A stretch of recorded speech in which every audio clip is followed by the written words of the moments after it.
I'm Denny from Happy Hounds, and today I want to help you with puppy chews and what to give your puppy to help them chew something for that little bit longer that doesn't just sort of disappear in 5 minutes. Having something for your dog to chew is massively helpful for you to be able to get on with stuff and give your dog a pacifier to keep them busy when you don't want them chewing your shoes, but also to give them something to chew to help them when they're teething and to get out any frustration they've got. It's such an important part. So I've got a range of stuff here. I'll talk you through some of the things that helped me with this one when she was little, so you've always got a Kong. Now, one of the reasons why Kongs are great is because obviously they're refillable, so you're saving your money a little bit, but I'm going to do a whole different video on a Kong because there's a few different ways you can do it, but also the way you do it to start it off is quite important as well. Don't mind me, I'll just hold this for you. So, longer lasting chews for your dog. It always comes with a bit of common sense, but you have that by yourself, yeah? But having different items for your dog to chew is really handy, and I have bits all around the house and some stuff outside as well, so she's going to pick up something she can chew that's not going to hurt her. So one of the first ones I've got here is a nice big thick deer antler. Varying on whether a dog likes it or not, to be honest. Our other dog, family dog, really loves his antler, and it's lasted him for ages, and he goes to chew that every time. It's his go-to chew. Now, some people say don't use an antler because it can break the teeth. Well, it depends. If your dog's got the mouth of a cockapoo, it generally probably isn't going to be too fierce. Whereas a Staffordshire Bull Terrier, anything else with a stronger jawline, a Ridgeback possibly, could break the teeth on this, but they could. Doesn't necessarily mean they will. So it's obviously working out what is suitable for your dog. But these are great. They can be go-to chews. You can see that she's got quite a lot of teeth marks in there, but she hasn't got too far through it. Different sizes and shapes of these might change how your dog views it as well. So that's an antler. And on the other side of the antler is the bullhorn. This has been out in the garden for about 3 months as well, though, so she's had it for a while, and she's not as bothered by it now. You can see that actually it does flake away, but I've not seen her cut herself on this yet. She quite likes it when it goes like this. It's another one of those ones that she can go to chew, and she's quite happy, and I'm quite happy to leave her with that one. Now, on the internal part of the... Can I have that? Internal part, which I've just only bought today, a new one for me to discover, is the internal part of a horn, which is this bit here. It does have a honeycomb texture. Yes, we are. It does have a honeycomb texture, so I'm intrigued to how quickly she gets through it, because she's quite strong in the jaw now, so she can get through stuff quite quickly.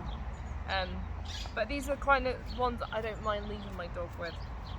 Going on from there, you've got something like a stuffed chew, a stuffed bone. It's a real bone stuffed with sort of a chicken flavoured filling.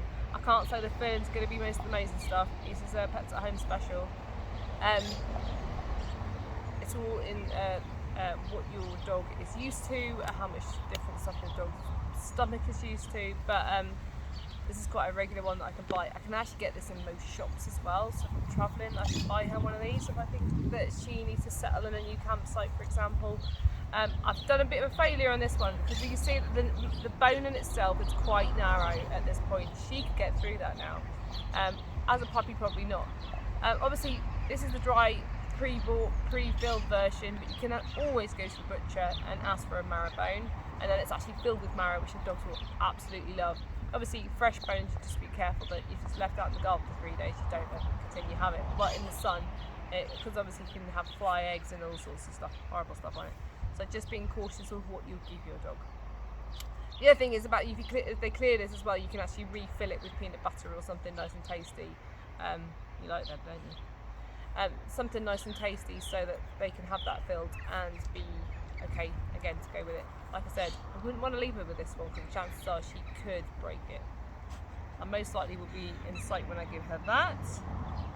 You're on that one, remember? You're on that one. And then going on from there, you've got the more natural chews. So you've got stuff like, this is quite a new one, this is a trachea. She hasn't had many of these, and it's fairly solid, as you can see. It's easy for her to put between her paws to eat. I'm fairly happy for her to have that.